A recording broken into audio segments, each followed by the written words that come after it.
네. 우리 한국군의 역사에 대해서 또 좀 살펴봤으면 합니다. 이게 이제 그 군사영어학교라는 게 저렇게 그 옛날 감신대 쪽에 생겼었고, 이제 경비사관학교로 바뀌고 육군사관학교가 그 되는 겁니다. 육군사관학교도 이제 바뀌는데, 처음에는 조선경비대. 그러니까 미군장 하에서는 이제 그 군대를 두지 못하는, 그건 북한도 마찬가지였습니다. 소련 군장 하에서는 군대를 두지 않는 걸로 했다가, 이제 그 각각 정부가 세워지면서 이 군대가 만들어졌죠. 근데 한국 군대 출신들을 보면은 이제 그 초창기 참모총장을 지낸 사람들인데요. 뭐 이응준, 이종찬, 최병덕 이런 사람들이 다 일본군 출신입니다. 초기 참모총장을 일본군 출신들이 많이 하다가 이제 다시 만군 출신들로 백선엽이, 정일권이, 그 가운데 있는 사람은 원영동, 이제 만군 인맥이죠. 그래서 우리 한국군에 보면은 일본군 인맥, 만군 인맥이 커요. 거기가 이제 그 반반쯤을 나눴다고나 할까요? 그 다음에 이제 작은 파벌로 있는 게 광복군입니다. 아마 한국군 전체에서는 뭐 10%쯤이나 될까 말까 하는데, 여기 보면 역대 참모총장들 쭉 해서 그 21대 참모총장까지가 다 일본군 출신이에요. 그리고 여기는 이제 만군 출신들이 끼어 있죠. 정일권이, 백선엽이, 뭐, 그 등등인데, 그리고 박정희는 대통령을 했고, 박정희가 의외로 만군 출신들을 참모총장을 안 시켰습니다. 참모총장을 안 시키고, 그리고 이제, 그 여기, 김종호, 장도영부터는 일본군 출신이라고 하지만, 거의 대부분 학병 출신들. 학병 출신으로서, 일본 육사 나온 게 아니라 학병 출신들을 이제 그 시켰었는데, 또 재밌는 거는 이 사람들 중에 특히, 아마 뭐 김영배나 김기현쯤부터는 참모총장이나 국방장관을 A급을 안 시켰습니다. 가령 예컨대 최명신 같은 사람들 참모총장 안 시키죠. 국방장관도 안 시키고 해외도 돌리고, 그러니까 뭐 노재현이, 유재흥이, 뭐 이세호 이런 사람은 그 군대 내에서의 평가 자체가 그 뭐 최명신 같은 사람에 비해서 한급 낮은 사람들이거든요. 그런데 그런 사람들을 출세시켜서 아마 그래야 말을 잘 듣죠.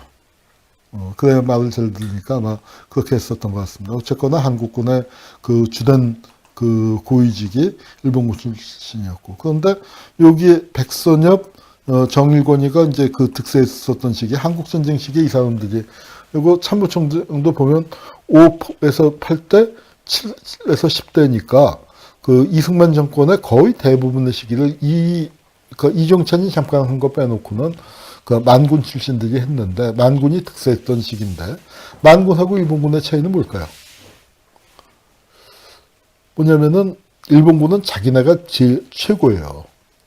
그래서 미국을 상대로 꺾으려고 해요. 그런데 만군은 일본군 밑에 있다는 그 서열이 확실해요. 그러니까 한국처럼 미군이 지배하고 있는 사회 내에서 일본군은 뻣뻣해서 그게 싫은 거예요. 미군 지휘받는 게. 그런데 만군은 미군 입장에서 볼 때 입안의 혀처럼 잘 알아서 처신 잘하고 위에다가 이 상부를 모셨었던 경험이 있는 게 굉장히 중요하게 작용했다 생각됩니다. 그리고 이때 참모총장이라고 하지만 정일권, 백선엽이가 참모총장 할 때 나이가 31, 32 뭐 그 정도, 30대 초반이거든요. 말이 참모총장 또는 연합총사령관, 뭐 3군 총사령관, 연합참모총장, 뭐 이제 그런 어마어마한 타이틀을 달고 이마에 별 4개씩 달고 했었지만, 사실은 미 8군 연락장교단 단장쯤 되는 역할. 한국군이 제대로 작전주 있고 없는 군대라는 게 뭐 뻔하지 않습니까? 뭐 그런 역할들 했었던 거죠.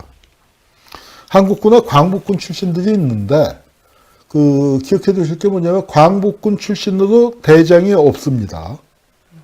여기 보시면은 다 별 3기가 최고예요.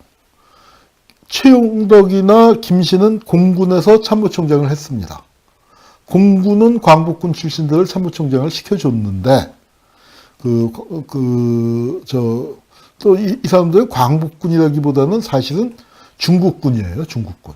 중국군 경력이 있으면서 광복군을 겸직했던 사람들이 이제 참모총장을 했는데, 광복군으로만 있었던 사람들은 그렇게 높이 올라가지 못했습니다.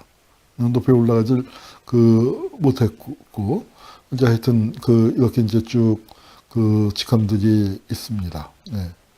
그래서 광복군 출신으로서는 이 김홍일 장군 같은 경우, 여기는 장개석이 굉장히 신임을 했었던 분이고, 이분이 왕웅이라는 이름으로 윤봉길 의사한테 폭탄을 만들어줬었고, 그리고 중국군에서 진짜 장군이었어요.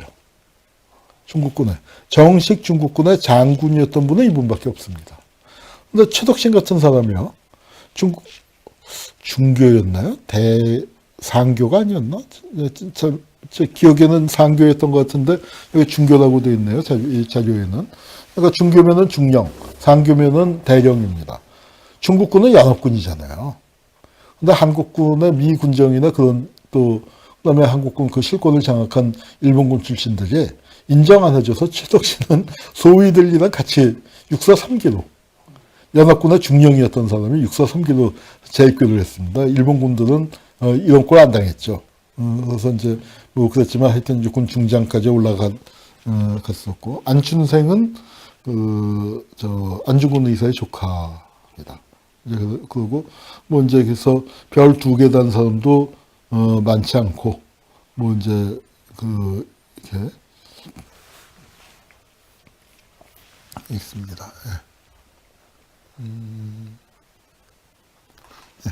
근데 이제 여기 김창룡이라고 있는데, 사실 젊은 나이였는데 뭘 했냐면 숙군 사업을 했습니다. 군대 내에 좌익들이 많이 들어있었거든요. 여순 사건이 터지니까 이 군대 내에 좌익이 많구나 해서 숙군 사업을 하는데 숙군의 총책임자였습니다.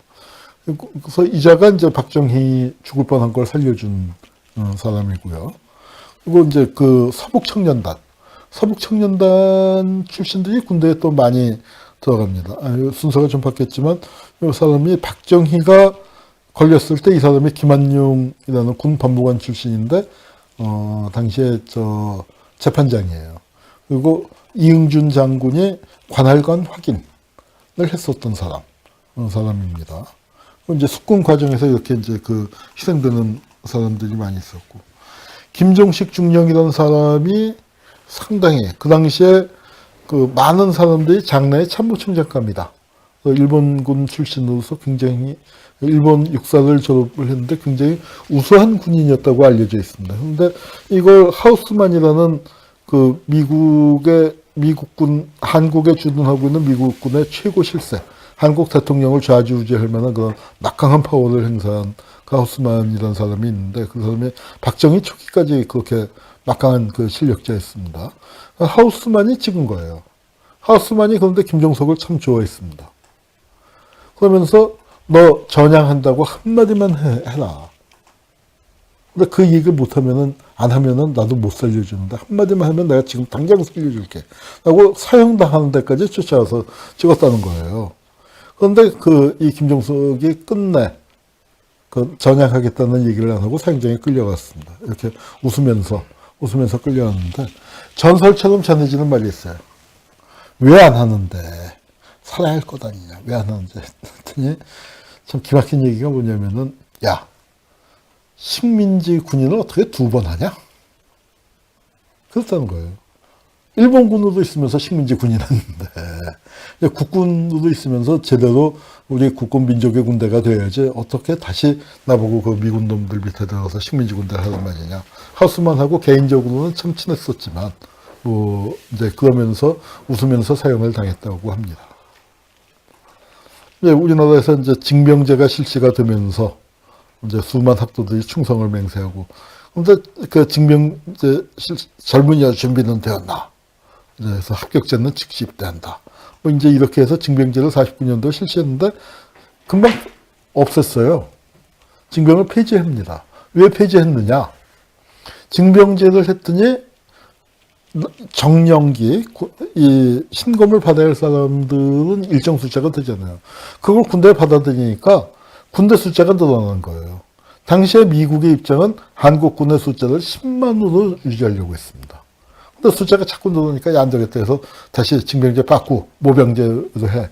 그렇게 된 상태에서 한국전쟁이 터집니다. 한국전쟁이 이제 터졌고, 경축 징병제 실시했다가 이제 도루묵이 됐고, 뭐 이게 한국군이 38선을 넘어간 날이 이제 이 국군의 날 됐다는 거 아마 지난번에 말씀드렸었던 것 같고요.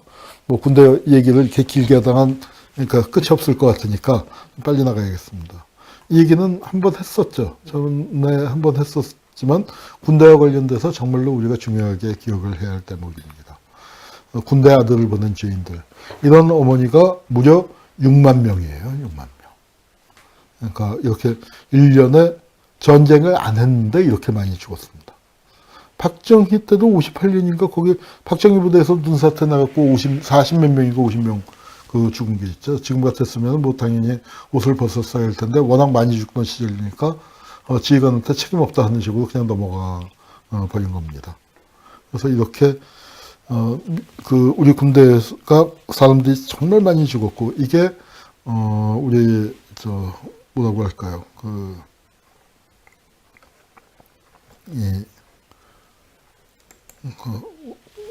우리나라에서 정말 군대의 존재 이유를 묻지 않을 수 없는 그런 사건입니다. 이 얘기는 전에 한 것 같기 때문에 좀 줄이겠고요. 이 얘기도 했었습니다만 태극기 휘날리며 고지전. 자, 이런 전쟁하고 지금 군대는 어때요? 전쟁하는 게 보면 뭐 단추 눌러서 하잖아요. 게임 하듯이 컴퓨터 봐가면서 오락하듯이 평평평평 눌러서 하는 전쟁하고. 자, 이 전쟁 어떻게 합니까? 이렇게 이 보병들이 이 땅개들 육박전 하죠. 백병전을 해갖고 이 깃발을 고지에다가 꼽는 게 전쟁입니다. 이런 전쟁하고 지금 전쟁 양상하고 어떤 게 병사가 더 많이 필요할까요? 그럼 뭐 물어보나마나 옛날 이런 식의 전쟁이겠죠. 그런데 그러면은 지금 한국군이 60만 대군이면은 한국 전쟁 때 얼마 갖고 싸웠을까요? 한 200만 갖고 싸웠나요? 아닙니다. 한국 전쟁의 대부분의 기간 20만이었습니다. 그러다가 전쟁이 끝날 무렵부터 늘리기 시작을 해서 끝날 때 한 60만이 이거 끝날 때 40만쯤 됐던 것 같은데. 그러다가 우리 쌍팔룡 군대라고 해서 통계가 이게 맞나 모르겠습니다. 통계가 우리가 흔히 얘기하는 게 쌍팔년도 군대라는 얘기 하잖아요. 그게 1988년이 아니고 4288년이에요, 단기. 그래서 1955년입니다. 쌍팔년도 군대가 바로 한국군이 60만 대군이 되는 해인데, 이 통계는 제가 아까 인터넷에서 찾았는데 53년으로 돼 있네요.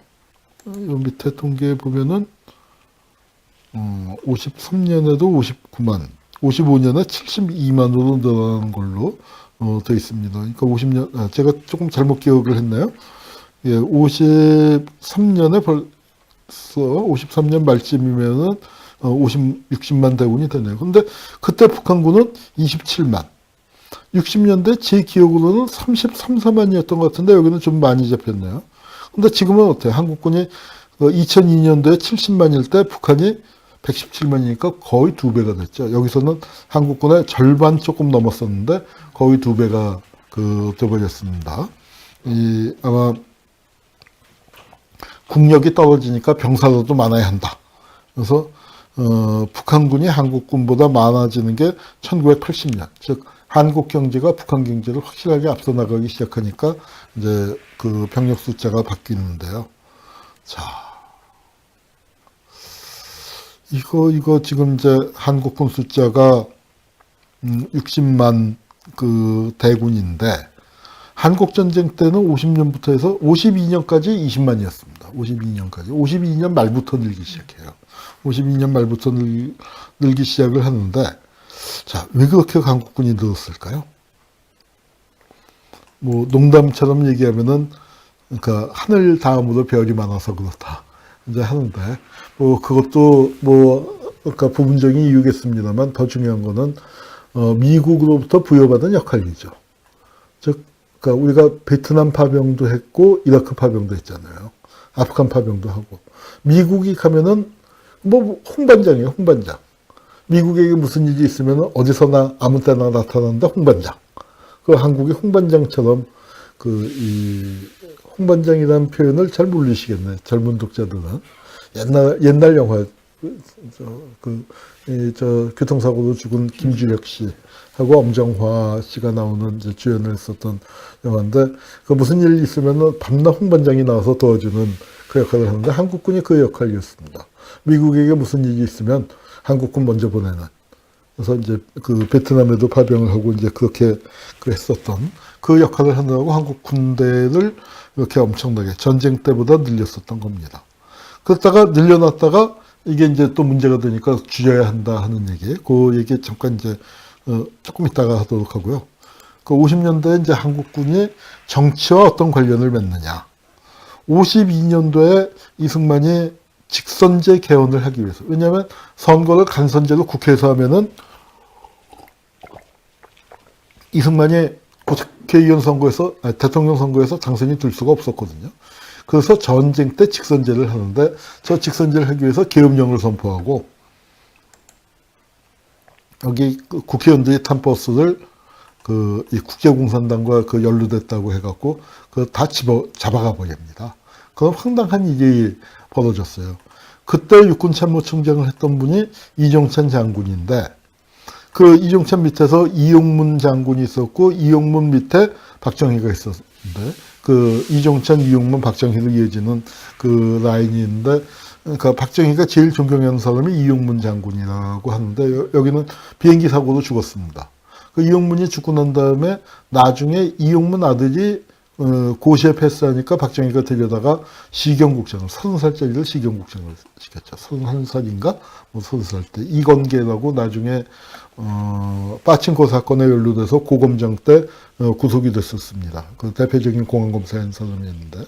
하여튼 그런 사건이 있었는데, 이때 군에서 쿠데타를 모의를 해요. 근데 이종찬이 하지 말자 해서 이제 못했는데, 이용문이나 박정희는 그때 치고 나가자 하는 생각을 했었는데, 박정희가 군을 정치에 동원을 한 거죠. 이종찬 장군이 왜 안 했냐 했더니, 아이고, 뭐, 이승만 노인네를 잡아가두는 거야. 병력 많이 동원할 필요 없이 일개 중대만 보내도 그거는 문제가 없습니다. 근데 이종찬이가 뭐냐면 자기가 뭐가 자신이 없었냐.